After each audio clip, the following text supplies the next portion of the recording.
આમાં મહારાજે વાત કરી કે ભગવાનનું ભજન કરવામાં વિઘ્ન આવે છતાં ભગવાનનું ભજન છોડવું નહીં. અને વિઘ્ન વસ્તુ એવી છે કે દરેક બાબતમાં આવે.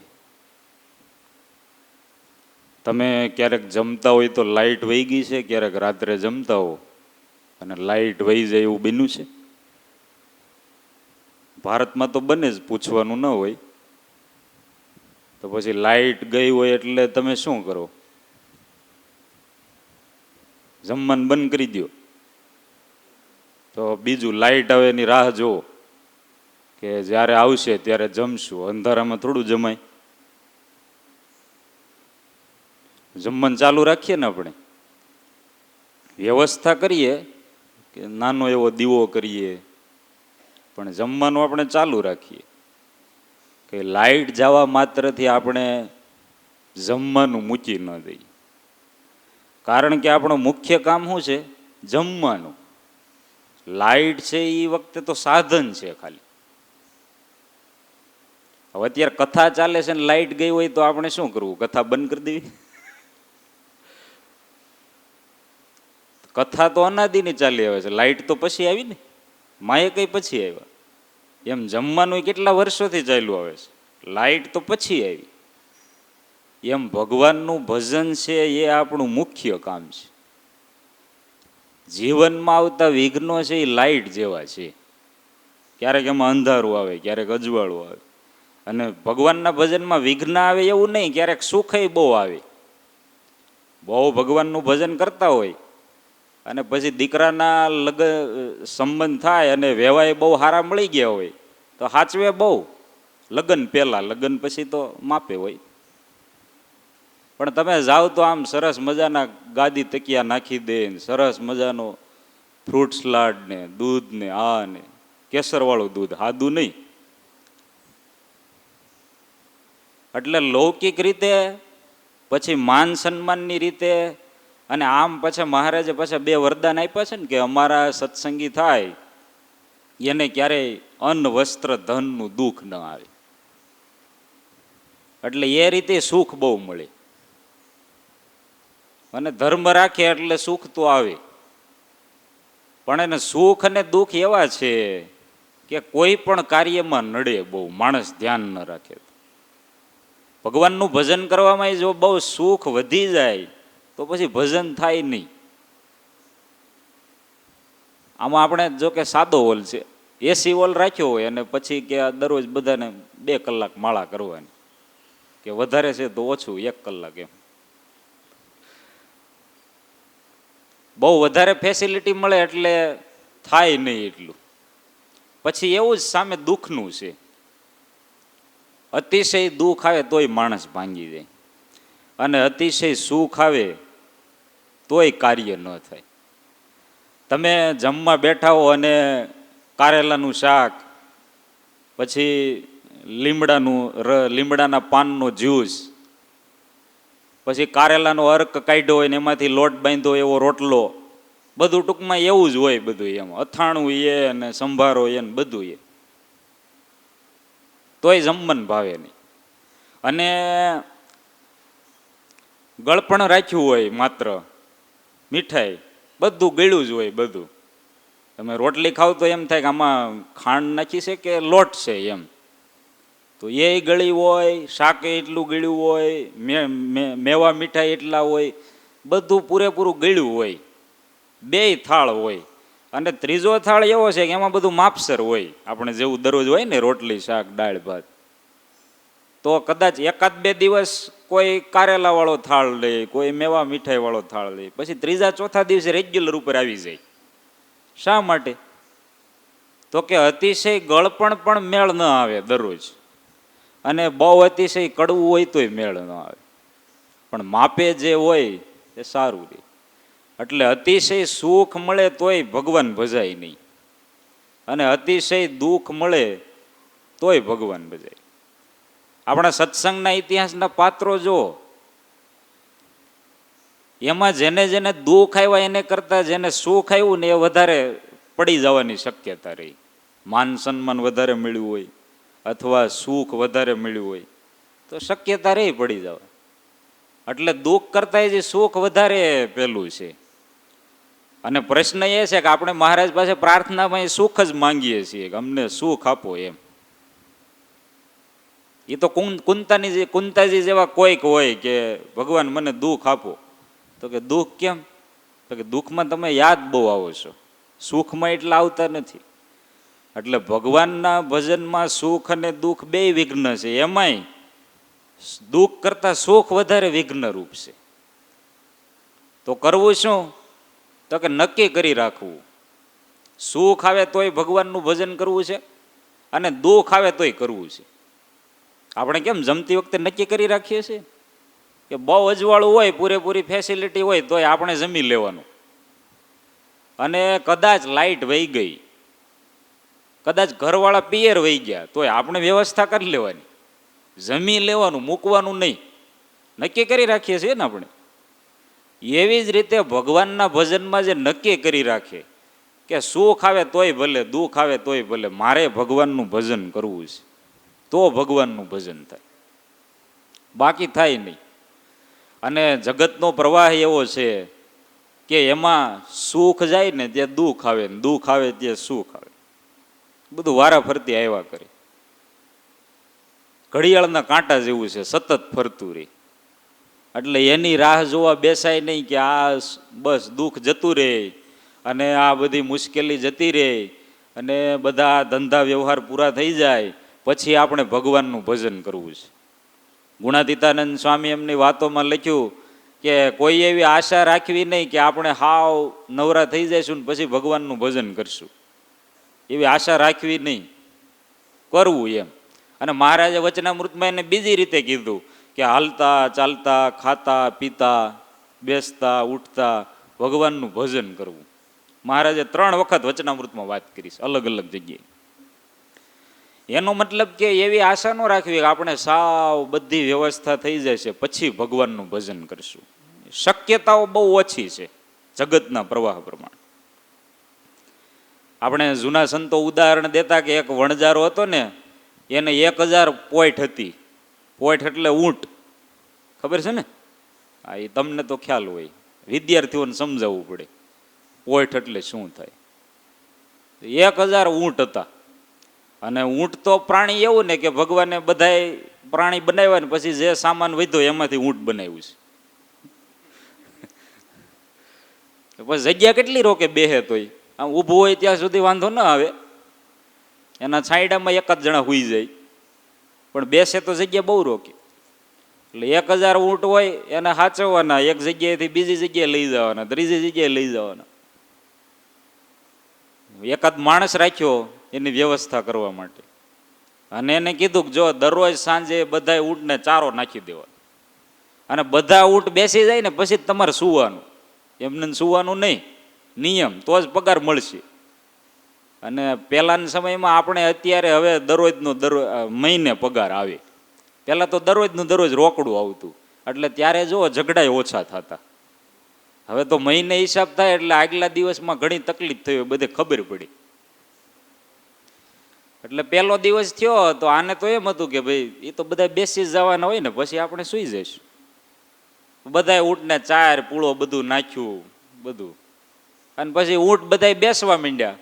પણ થાય કેવું કે 4-5 ઊંટ બેસે તો બીજા પછી વળી ઊભા થાય, પછી ઊભા થયા હોય તો પછી વળી બીજા બેસે.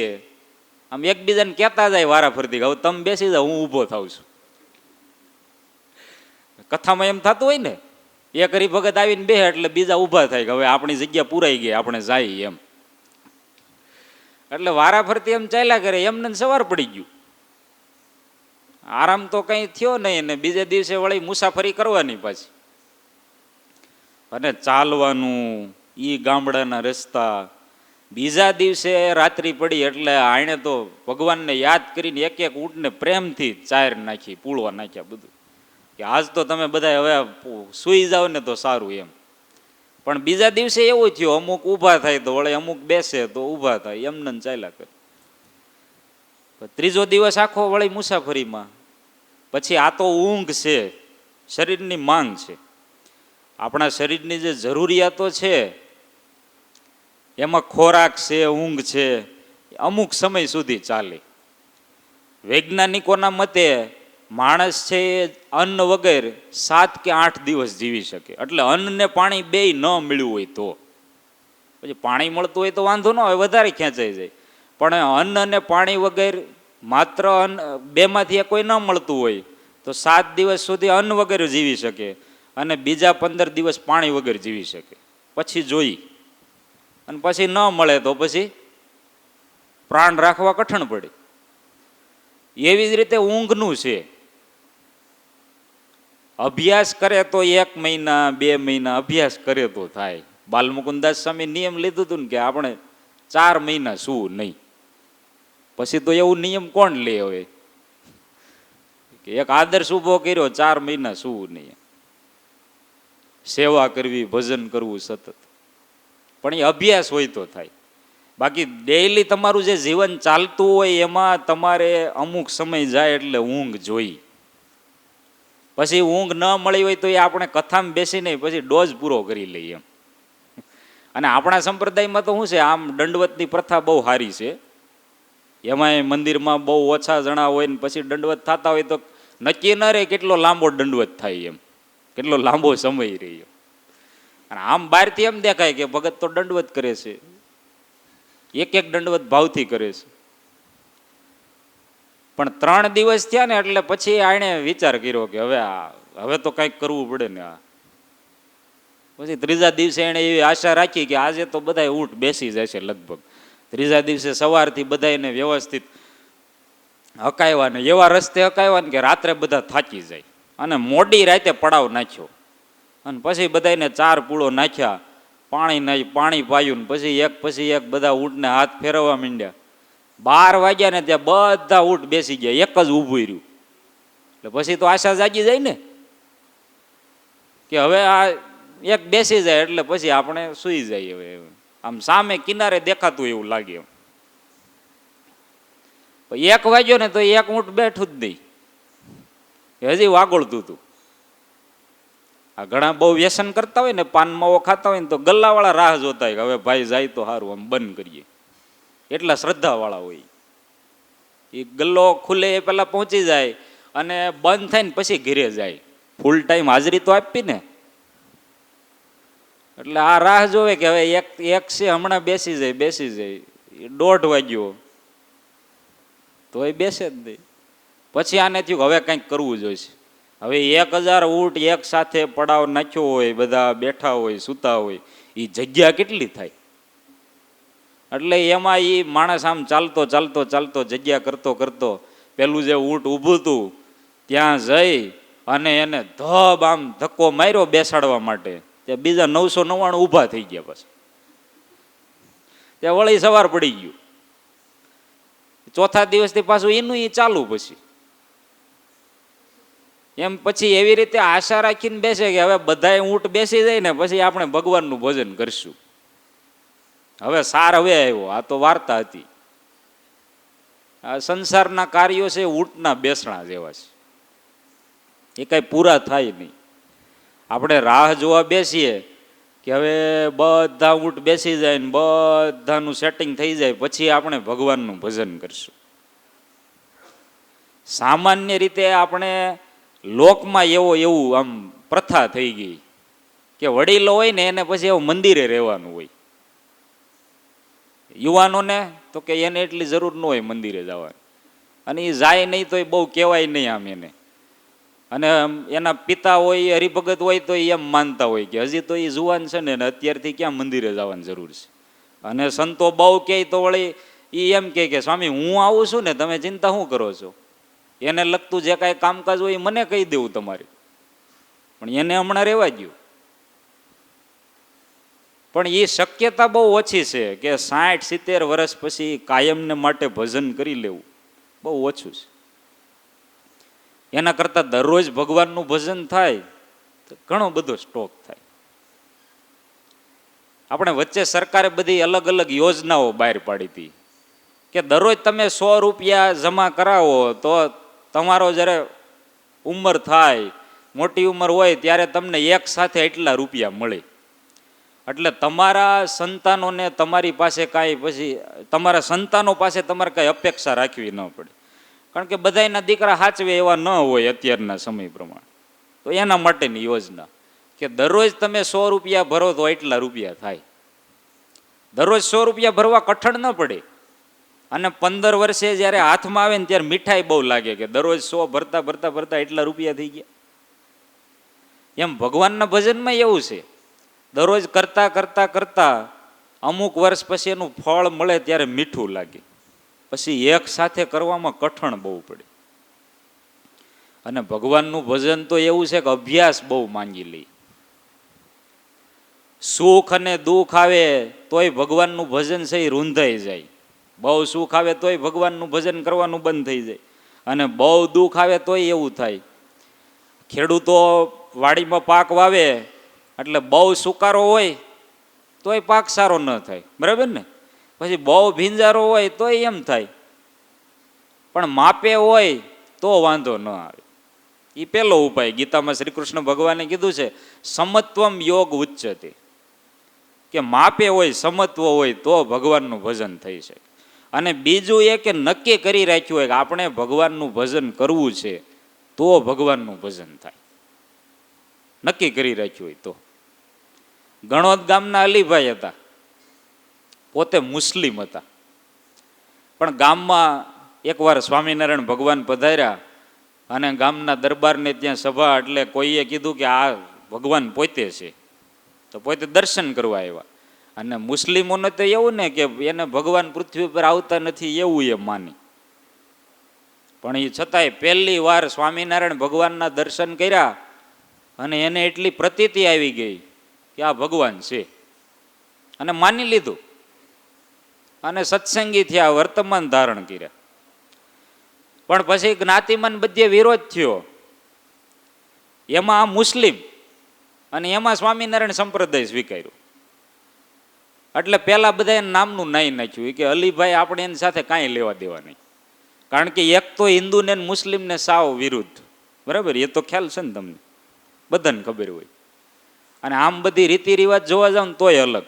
આપણે છે ને સફેદ કપડાને પવિત્ર માનીએ. અત્યારે જુઓ સભામાં મોટા ભાગના બધાએ સફેદ પહેર્યા છે. હવે ભગવા ન થાય તો સારું. સફેદ પછી ભગવા થાય ને, કરવા હોય તો કહેજો, વાંધો નહીં. સફેદ કપડાં છે ને આપણે પવિત્ર માનીએ છીએ, બહુ સાત્વિક રંગ છે.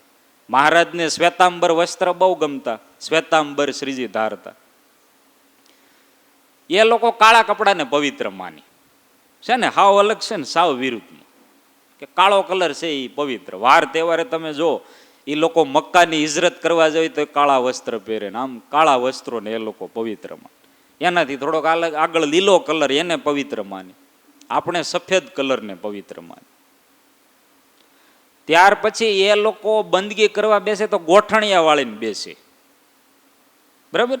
ગોઠણિયા વાળીને બેસી જાય, આમ બંદગી કરતા હોય. પણ આપણે ગોઠણિયા વાળીને બેસીએ તો આપણે વિવેક ન કહેવાય. આપણા સંપ્રદાયમાં તો ન જ ચાલે, પણ બીજા મંદિરોમાં કોઈ એવી રીતે બેઠા હોય તો એ સારું ન લાગે. આપણે જે સ્વસ્તિક આસન પલાઠી વાળીને બેઠા હોય એ સારું લાગે. એ લોકો છે એની બધી મસ્જિદો હોય ને એનું જે દ્વાર હોય ને એ પશ્ચિમ દિશામાં હોય, આપણે પૂર્વ અથવા ઉત્તર દિશામાં હોય, આપણે પશ્ચિમ દિશામાં ન હોય, એ લોકો પશ્ચિમ દિશામાં. અને આપણે ભગવાનના અવતાર પૃથ્વી ઉપર આવે છે એવું માનીએ છીએ ને એ લોકો નથી માનતા. એ તો મુખ્ય છે. અને ત્રીજું એ સૌથી અગત્યની બાબત કે આપણે લખવાનું થાય ને તો આપણે આ બાજુથી લખીએ. લખવાનું ચાલુ કરીએ તો અહીંથી લખીએ. એ લોકો અહીંથી ચાલુ કરે ને અહીંયા લઈ આવે. પણ આપણે નક્કી કરી રાખ્યું હતું ગમે એટલો વિરોધ થાય આપણે ભગવાન ભજવા જ છે. નહીતર એમ થાય કે દુઃખ આવે તો મૂકી દઈ, એમ નહીં. નક્કી કરી રાખ્યું. ગ્રહસ્થમાં લગ્ન થાય પછી નક્કી કરી રાખ્યું હોય ને કે ગમે એમ થાય પણ આપણે આમાંથી પાર પડી જવું, છૂટાછેડા તો થવા જ નથી દેવા, નહીતર ડબલ દેવા પડે. લગ્નમાં 10 લાખ ગયા હોય ને છૂટાછેડામાં 25 લાખ. કેટલું રિસ્ક વાળું કામ છે. તોય કોઈ મૂકે નહીં, કઈ એમ ન સમજે કે હવે આ વખતે લગ્ન નથી કરવા. શા માટે? તો તો કે નક્કી કરી રાખ્યું હોય ગમે એમ થાય પણ આપણે આજીવન આમાં પાર પડી જવું છે, નભાવી લેવું છે. પછી ભલે થોડીક ઠોકર ખાવી પડે, ભલે ક્યારેક ખાણસી ઉછળીને આવે રસોડામાંથી, વાંધો નહીં, એ કેચ કરી લેવાની પાછી મૂકી હોય, પણ નભાવી લેવાનું. એમ ભગવાનના માર્ગે જે નક્કી કરી રાખે કે સુખ આવે કે દુઃખ આવે, આપણે ભગવાનનું ભજન કરવું છે એ જ કરી શકે.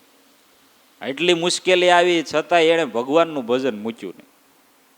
થોડો સમય થયો ને પછી એના લગ્ન લેવાના અલીભાઈના, અને બરાબર જાન જાતી હતી એ વખતે સ્વામિનારાયણ ભગવાન પોતે ત્યાં ગણોત પધારેલા. એટલે અલીભાઈને એમ થયું કે આપણે ભગવાનના દર્શન કરીને પછી લગ્નમાં જાય જાનમાં. આ બધા વિધિ આવે છે ને, આપણે પેલા અત્યારે આપણે જાન જાતી હોય તો વરરાજાઓ એ મંદિરે દર્શન કરીને જાય, પછી એને પેલા પીઠી ચોળે ને કેટલું બધું કરે. એટલે ક્લાસમાં સાહેબે વિદ્યાર્થીઓને પ્રશ્ન પૂછ્યો કે આ વરરાજાને પેલા પીઠી કેમ ચોળે? સાહેબ કે જો છોકરાઓ, આપણને વાગ્યું હોય ને તો હળદર ચોપડે કે નહીં? તો કે હા, તે આખી જિંદગી વાગવાનું છે એટલે એક હારે થપેડો કરી દે પીઠીમાં, વાંધો ન આવે. પછી એમાં આ બધા વિધિ હોય, મંદિરે જાય, દર્શન કરે, આશીર્વાદ લે. યુદ્ધે જતા હોય ને જેમ તલવાર સાથે રાખે એમ તલવાર રાખે. યુદ્ધ જ છે એક પ્રકારનું. વરરાજાને ઘોડો હું કામ આપે કે ભાઈ ભાગવાની છેલ્લી તક છે, ભાગવું હોય તો, પછી મેળ નહીં પડે ગમે એમ કરશું. એટલે અલીભાઈ હતા ને એ મહારાજના દર્શન કરવા આવ્યા. મહારાજ બેઠા હતા, સંતો બેઠા હતા, હરિભક્તો બેઠા હતા. આવીને આમ દર્શન કર્યા. મહારાજે સામે જ ન જોયું, એ કથા વાર્તા કરતા હતા, ચાલુ રાખી. બીજી વાર આમ પગે લાગ્યા તોય સામે જોયું નહીં. એટલે પછી સંતોએ બધાએ કીધું કે મહારાજ, આ અલીભાઈ છે ને નવા નવા સત્સંગી છે, એને આશીર્વાદ આપો, એના લગ્ન થાય છે પછી જાનમાં જાય. તોય મહારાજે સામું જોયું નહીં, એ કથા વાર્તા ચાલુ જ રાખી.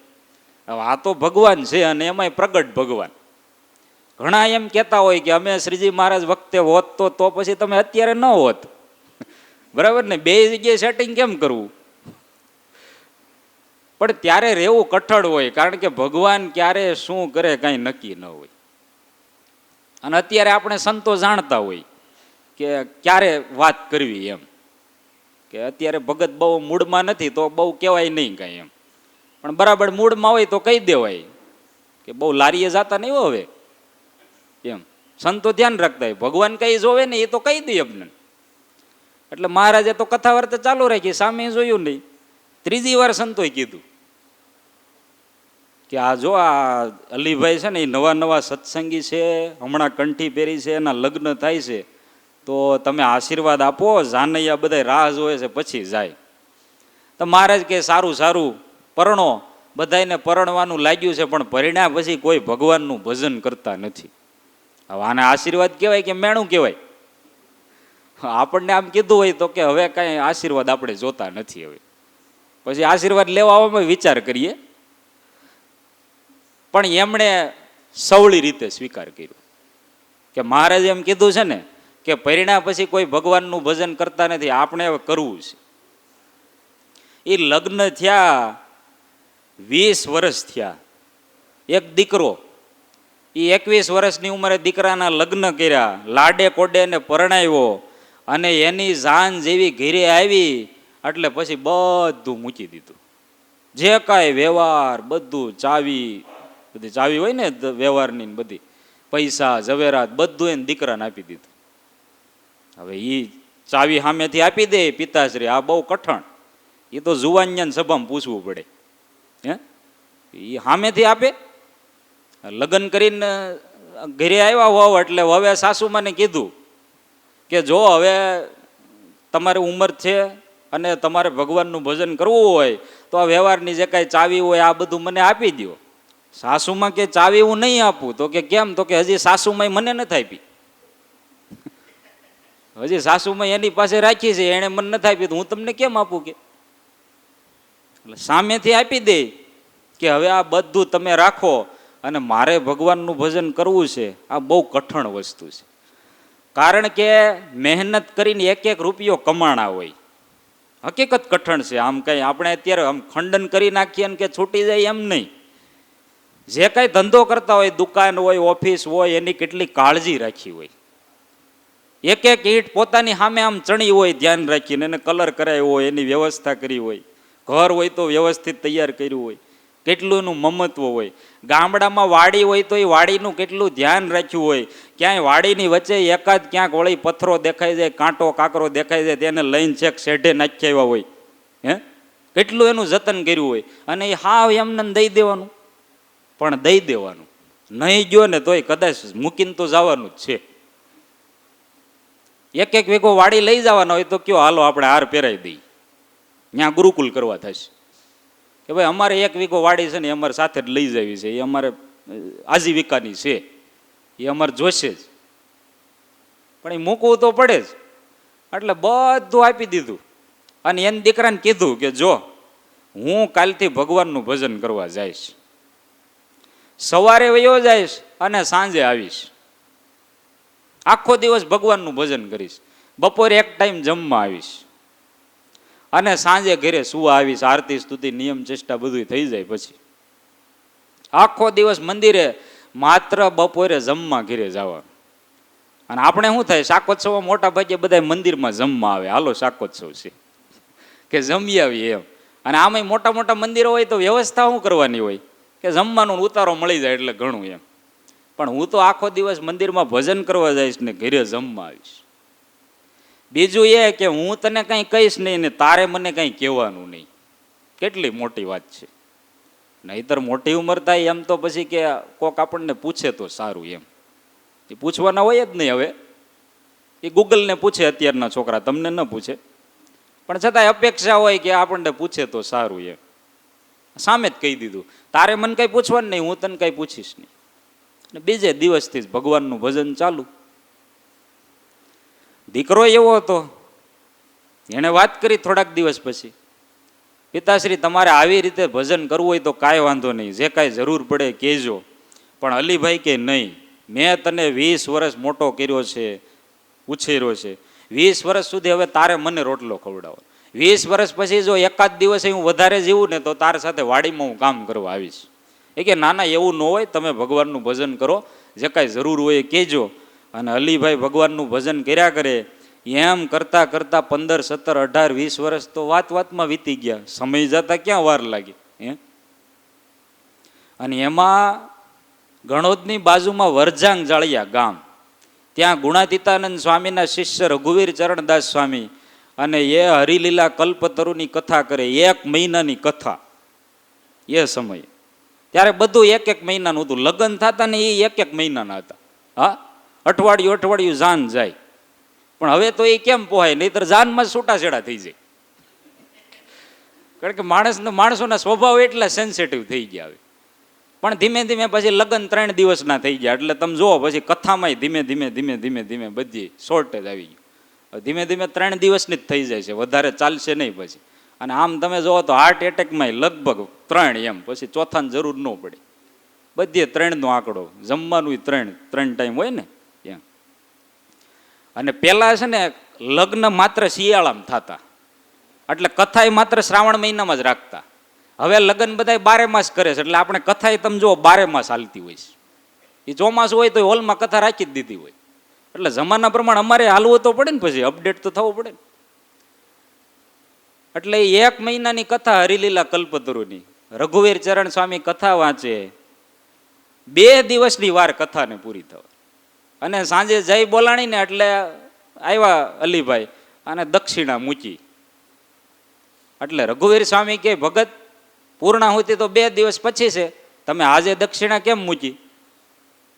પૂર્ણાહુતિ તો 2 દિવસ પછી છે, ત્યારે દક્ષિણા મૂકવાની હોય.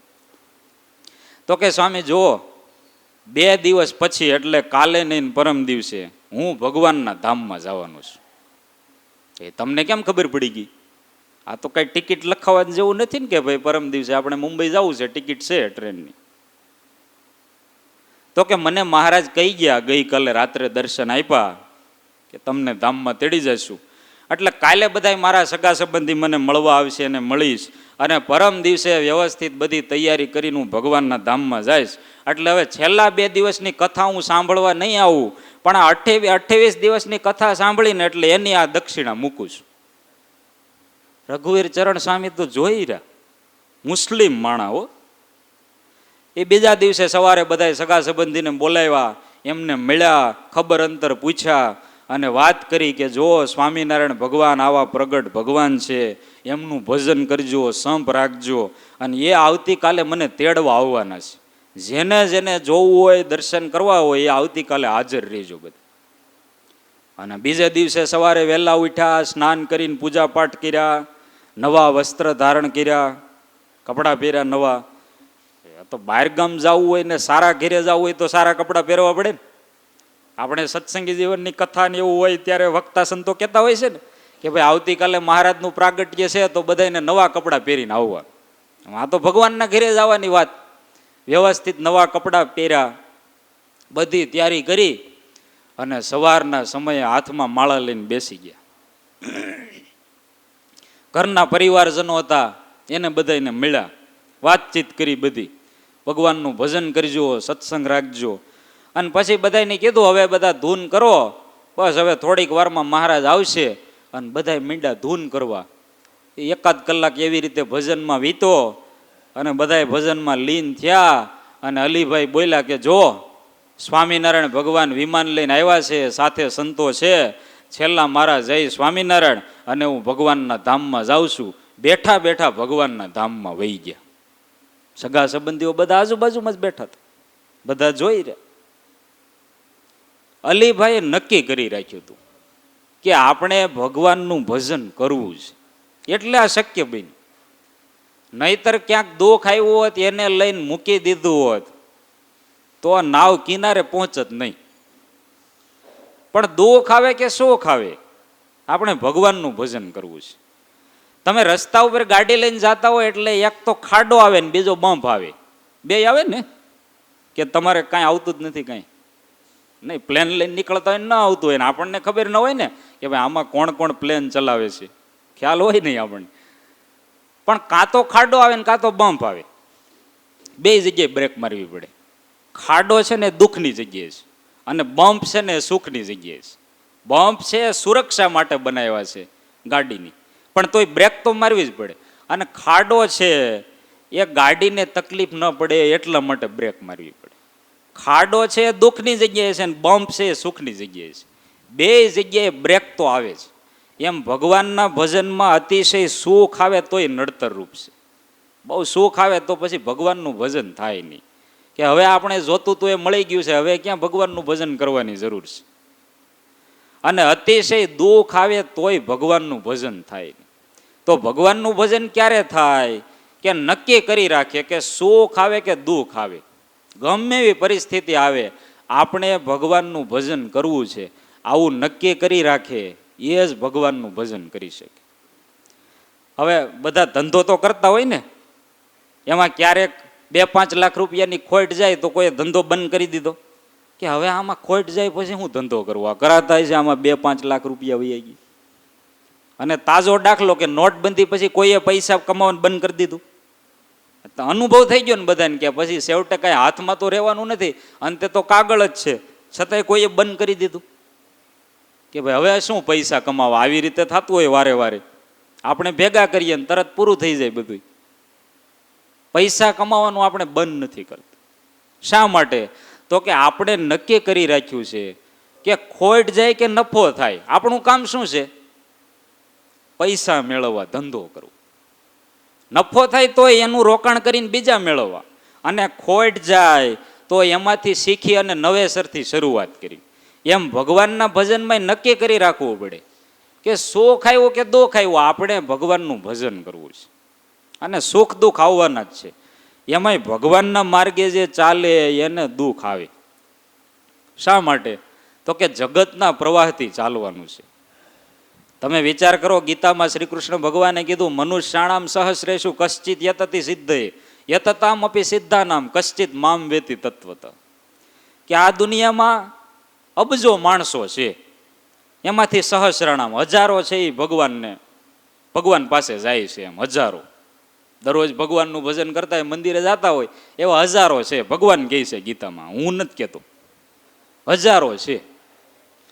અને એમાંથી અમુક જ ભગવાનને મેળવવાનો પ્રયત્ન કરે છે. ભગવાન પાસે બધાય જતા હોય એ કઈ ભગવાનને મેળવવાનો પ્રયત્ન ન કરતા હોય. કોઈક હોય એ સુખ મેળવવા માટે જાતા હોય, ભગવાનને મેળવવા માટે જાતા હોય એવા કોઈક જ છે. એમાંથી ભગવાનને પામવા વાળા તો કોઈક જ વિરલા છે કે ભાઈ ભગવાનને પામી જાય. હવે અબજોમાંથી 1000 એટલે લઘુમતી થઈ ગઈ ને, સાવ લઘુમતી. હવે ભાજપની સામે આપ સરકાર કહેવાય, સાવ લઘુમતીમાં આવી જાય. એટલે સેજે પછી ડિફરન્સ રહે એટલે ક્યાંક ક્યાંક વિરોધાભાસ આવે જગતના સંબંધોમાં. એટલે મહારાજે કીધું કે ભાઈ ગ્રહસ્થને તો અનંત વિટંબણા છે, એ છોડવી હોય તો સાધુ થવું પડે છે તો ખરા.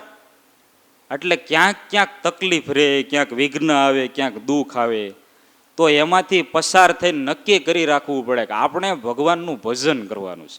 ભલે પછી કદાચ સુખમાં ક્યારેક ઓછું થઈ જાય, દુઃખમાં ક્યારેક ઓછું થઈ જાય.